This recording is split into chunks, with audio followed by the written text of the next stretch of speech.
Oi, pessoal, eu sou Márcia e vim aqui iniciar o nosso curso de acupuntura veterinária. Para a gente começar, a gente começa pelo começo, a gente começa com alguns conceitos e eu prometo para vocês que a coisa vai ser sucinta. Então, vamos conhecer o que são práticas integrativas e complementares em saúde, para que a gente possa entender o que é acupuntura, o que é medicina integrativa, né? Então, o que são essas técnicas, para que elas servem, para que elas funcionam, quais são as suas aplicações clínicas. Isso é tudo que a gente vai ver ao longo do nosso curso. Agora, a gente vai olhar para esse conceito de práticas integrativas e complementares em saúde conhecendo o que é a acupuntura. Então, a etimologia da palavra acupuntura essa aqui é uma palavra ocidental, mais para frente a gente vai ver como é que ela se expressa em chinês, a técnica, né? Mas aqui no Ocidente, a gente chama de acu, agulha, mais pungere, punção. Então, agulha é a prática de inserir, puncionar pontos específicos do corpo com o objetivo terapêutico. E a medicina integrativa, ela é uma prática derivada da palavra integral. Integral quer dizer em não, tangere quer dizer tocar, quer dizer não é tocar, não é tangenciar. Integral é algo inteiro. Até na matemática, quando a gente fala assim, vou fazer cálculo de uma integral, você está fazendo cálculo de uma área. Então, a medicina integrativa, ela é aquela medicina que olha para o paciente como um todo, e é esse olhar que a acupuntura tem. A gente tem que entender, quando a gente fala de práticas integrativas e complementares, entender que existe uma diferença entre trabalhar com medicina integrativa, que é olhar para o paciente como um todo, considerar todos os aspectos orgânicos desse paciente, de todos os seus sistemas, aspectos emocionais, psicológicos, aspectos ambientais, aspectos genéticos. Isso é medicina integrativa. Quando a gente fala de práticas complementares, a gente está falando de pegar uma técnica e somar ela ao uso da alopatia. Então, quando a gente tem um oncologista prescritor de óleo de cannabis, ele é um médico que faz uma prática complementar. Ele tem um olhar alopático, ele tem um raciocínio baseado na medicina cartesiana. Quando a gente tem um acupunturista que é prescritor de óleo de cannabis, ele está incorporando este fitoterápico ao seu raciocínio de medicina tradicional chinesa, que é um raciocínio de olhar para esse paciente como um todo, considerar todos os aspectos desse paciente, né? Então, vamos olhar para a política, porque a política ela interfere na nossa prática profissional, né? Em 2008, a Organização Mundial de Saúde, da qual o Brasil é signatário, ela estabeleceu que as práticas integrativas e complementares de saúde são parte da medicina tradicional e complementar e não são parte da medicina convencional ou alopática. Então, vamos olhar o que é tradicional, complementar, a gente já entendeu, né?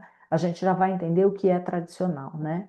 Mas importa para a gente é que a OMS disse, determinou, e o Brasil é signatário, que o país deve ter políticas nacionais para garantir a prática segura e efetiva dessas técnicas e que o país deve integrar essas técnicas ao seu sistema de saúde e que tem que estimular pesquisas científicas. Então, a partir daí, a gente tem o Conselho Federal de Medicina Veterinária reconhecendo a acupuntura como uma especialidade médica veterinária e várias instituições de pesquisa recebendo fomentos para o estímulo da pesquisa dentro da área de acupuntura.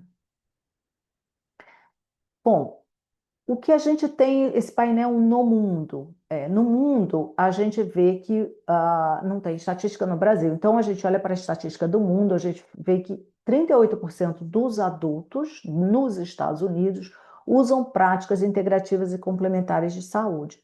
No final, eu vou fazer um exercício mental para a gente entender assim, quantos no Brasil a gente acha que usam essas práticas integrativas e complementares de saúde, né? Antes de chegar lá, vamos ver quais são essas práticas. Então, nós temos aqui 29 itens que são oferecidos no sistema de saúde única do país, né? E a medicina tradicional chinesa, a acupuntura, é uma dessas técnicas oferecidas.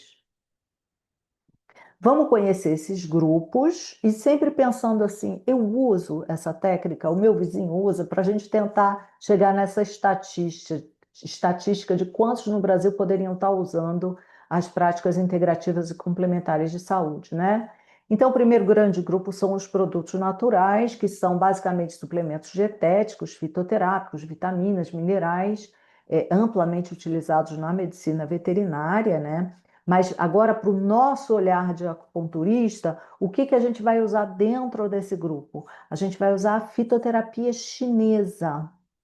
Então, a medicina tradicional chinesa tem uma farmacopeia que inclui produtos de origem animal, mas no Brasil, somente os fitoterápicos, que são os produtos de origem vegetal, é que são comercializados. Segundo grupo, medicina corpo-mente. Então, toda prática médica que leva em consideração questões assim psicossomáticas, ela está englobada em medicina corpo-mente. Então, a meditação, a yoga, né? E a medicina tradicional chinesa, ela tem essa visão porque as emoções interferem no funcionamento dos órgãos e o funcionamento dos órgãos interfere nas emoções. E isso a gente considera nos animais também, e a gente vai ter esse olhar sobre os animais. Então, que tipo de comportamento esse animal está tendo? A partir disso, eu já posso levantar suspeita sobre desarmonias em determinados sistemas orgânicos. Desculpa. O terceiro grupo são as práticas manipulativas, que são as técnicas de massageamento. Então, no Ocidente, a gente tem a osteopatia, a quiropraxia, as massagens em geral, né? Mas na medicina tradicional chinesa, a gente tem uma série de técnicas de massageamento, tuiná e outras técnicas. E o que a gente vai ver no nosso consultório, no nosso atendimento, dentro da nossa aula, é o gua sha, que é uma técnica de liberação miofacial indolor, que é muito importante, e que utiliza ferramenta para essa liberação miofacial. Então, quando a gente atua no sistema de fáscias, a gente consegue atuar em todo o organismo. Então, o gua sha, ele tem repercussão visceral. Eu gosto muito de começar a minha sessão de acupuntura com gua sha, independente da patologia que o animal apresente. Quarto grupo são as terapias com movimento. Então, Tai Chi Chuan, Pilates, Qigong são terapêuticas que trazem a saúde através do movimento. Na medicina veterinária, a gente vai ter a fisioterapia, a cinesioterapia, né? Com esse objetivo. A gente não consegue pedir para um animal fazer Qigong, a gente pede para ele fazer fisioterapia e muitas vezes a gente orienta o cliente a fazer exercícios em casa. Quinto grupo são os curadores tradicionais. Então, quando eu falei assim, é a medicina tradicional chinesa, por que que tem essa denominação? Tradicional é tudo aquilo que passou de geração em geração, é um conhecimento que ele não se desenvolveu dentro da metodologia científica cartesiana, que é muito recente, né? A medicina tradicional chinesa, ela é uma medicina milenar. O livro mais antigo que a gente tem 2.000 anos, né? Os registros mais antigos, eles datam de até 10.000 anos, porque são registros em múmias. Então, este é um conhecimento que é pré-científico, né?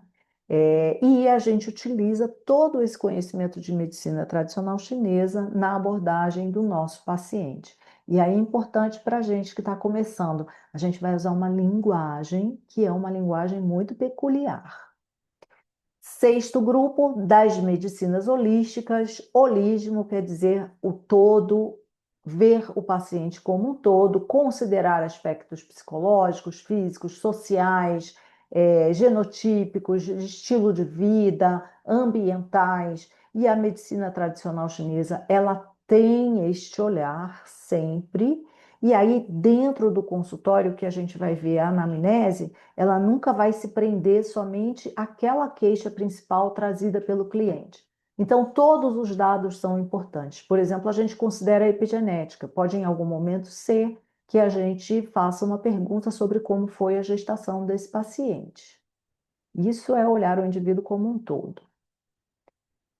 Aqui a gente encerra a nossa apresentação e aí eu vou pedir para vocês raciocinarem, então, quantos brasileiros vocês acham que utilizam as técnicas que a gente listou? Se não na medicina integrativa, aquela que vê o paciente como um todo, ao menos como uma medicina complementar. Na minha opinião, eu acho que chega a 100%, porque todo mundo na vida já tomou um chá para uma dor de barriga. Pelo menos quando era neném, recebeu um chazinho. Então, isso é uma medicina complementar que não substitui a alopatia. E aí, nesse sentido, eu acho que 100% dos brasileiros já utilizaram a medicina complementar. Agora, utilizar a medicina integrativa é o que a gente vai aprender com os nossos animais. Muito obrigada pela presença de vocês e até a próxima.